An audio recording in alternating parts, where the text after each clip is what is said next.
highly recommended. And anyone with authority in Great Britain, anyone in the political classes, anyone on television, anyone.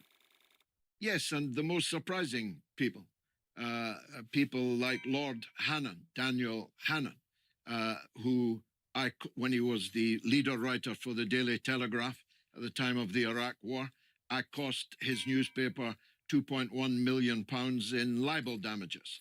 But that didn't stop him taking the principled stand of denouncing this misuse of the word terrorism, this abuse of the anti-terrorism legislation to impound a prominent politician for nothing other than expounding, he said, his abhorrent views. And that's a real measure of a believer in free speech. And there were one or two others on the other side of the political aisle from me, but not that many from my own side, because my own side, the so-called left, which is really now just liberal, Americans don't get the difference, has drunk the Kool-Aid of the Ukraine war. They appear to be going quietly into the potential good night of nuclear war. Well, I will not.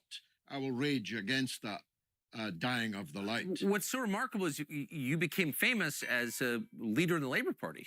As a big figure in the Labour Party, I know that you were kicked out 20 years ago or so over your opposition to the Iraq War. But I mean, just listen to your accent. Everything about you says old-fashioned Labour Party. How weird is it to see that party that you grew up in and worked for become a kind of spokesman for war and international capital and like everything I thought they were against? Well, as you know, this is the era of cross-dressing and political cross-dressing more than any. The left are now the warmongers, and the peacemakers, so far as they exist, are largely to be found on the right, particularly in the United States, particularly, if I may say so, in your own person.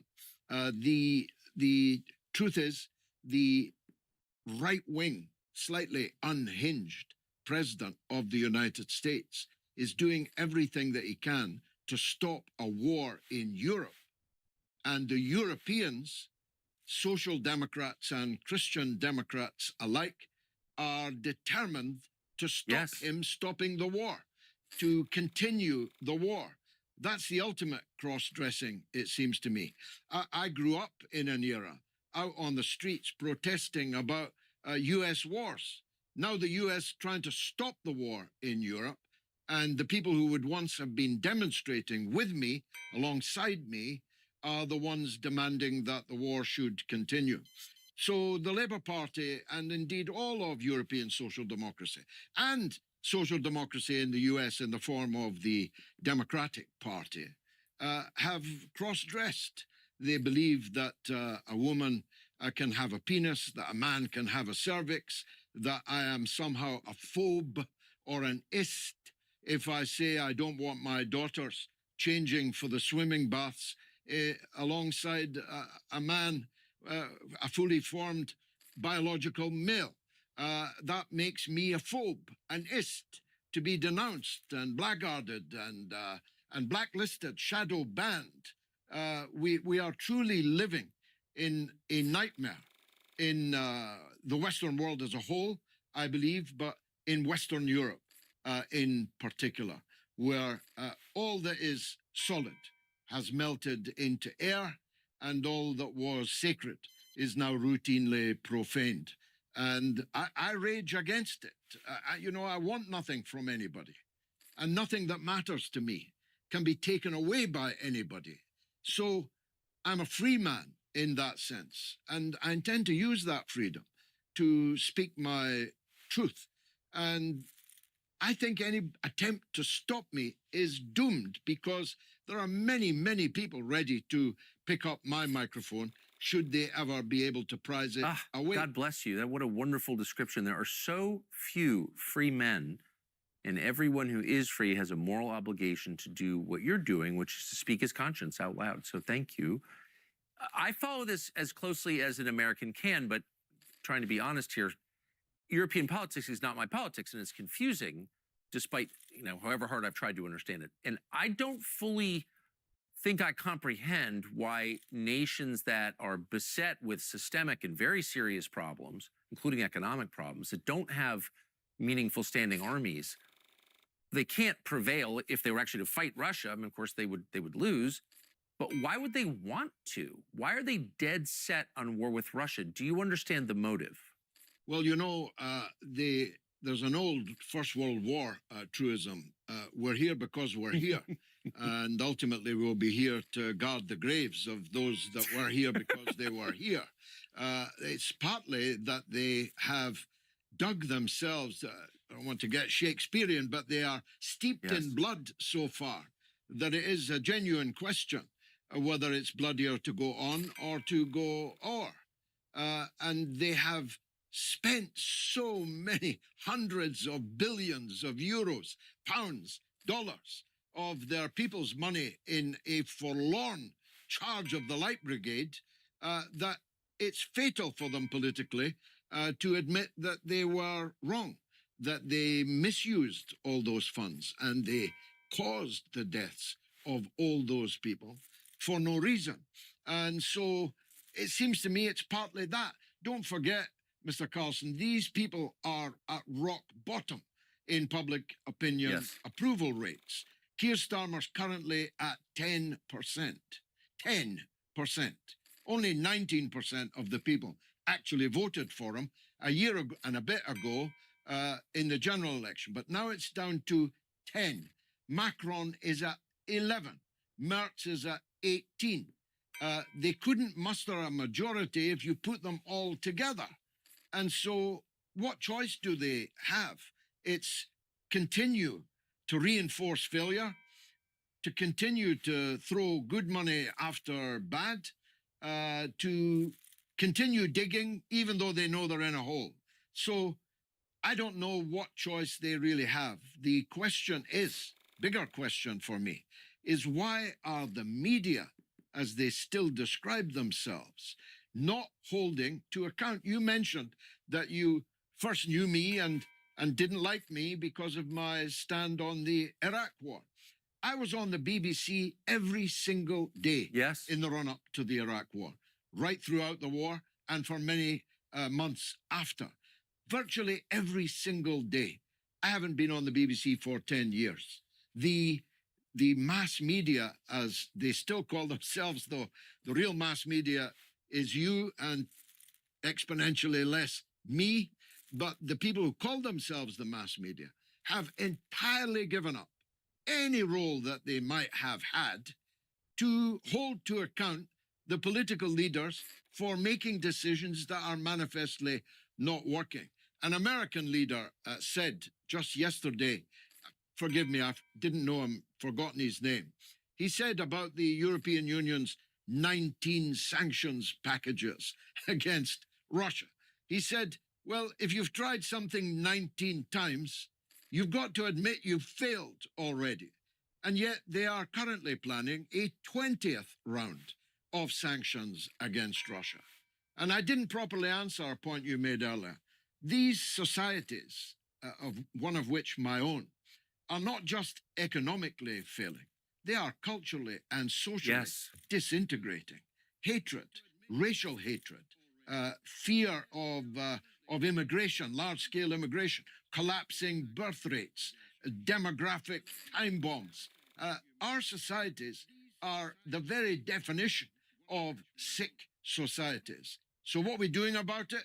Well, we're sending uncounted and uncountable and untraceable billions to the little chiseling crook in Kiev.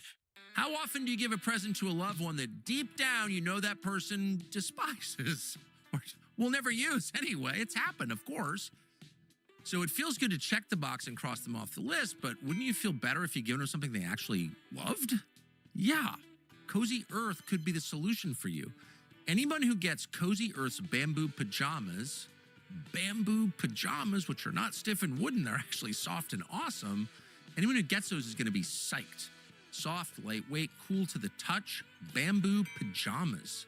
Cozy Earth offers that rare mix of cozy and breathable so you're always comfortable. You don't overheat. They make blankets the same way. Plush, textured, ridiculously soft, next level blankets. If you don't believe it, Cozy Earth backs its bedding and bath products with a 100-night sleep trial and 10-year warranty. For pajamas, who puts a 10-year warranty on pajamas? Not a lot of companies. Cozy Earth does.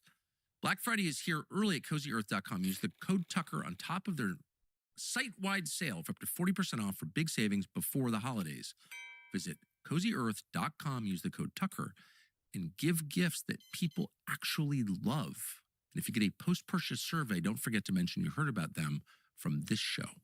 It seems like suicide to me. Yes, it is. It's self-harm, now headed for suicide. And by the way, it's no accident that amongst the sicknesses in our society is the drive towards state-assisted suicide. Keir Starmer has spent more time in Parliament this parliamentary term piloting a scheme by which you can shuffle your old grandmother off to a pod provided by the state, give her a glass of sherry and put her in the pod and say goodnight. We in Britain have now a 42% abortion rate. Almost every other baby is aborted. And we're shuffling off granny. We have a demographic nightmare. And pornography everywhere, gambling everywhere. Everybody is sponsored by one gambling. I'm so old, my father used to have to slip a piece of paper on a street corner to a bookie's runner to put a bet on a horse race. And the runner had to literally run in case the police saw him.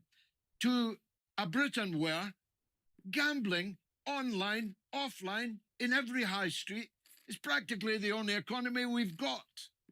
How's that for a sick society? I just wonder. I mean, I just have to pause and say everything. It's just so amazing to hear you say what you've just said. I've never heard a British politician talk about any of those things, and those are meaningful to me as someone who thinks that human beings have souls and human dignity that's the project we're engaged in. How do we improve people's lives and make them more fully human, not extinguish those lives? You're the only British politician I've ever heard say anything like that ever in 50 years of watching this country pretty carefully. Why? Why is that? Why are those issues never addressed? Well, we haven't just lost faith in this country. We deride faith. We mock it. We even criminalize it. We've had people arrested for praying the rosary outside of abortion clinics in Britain. People like me who believe in God are regarded as freaks by the liberal establishment, the liberal prevailing orthodoxy.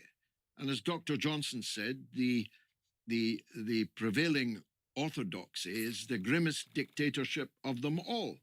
And indeed it is. And anyone out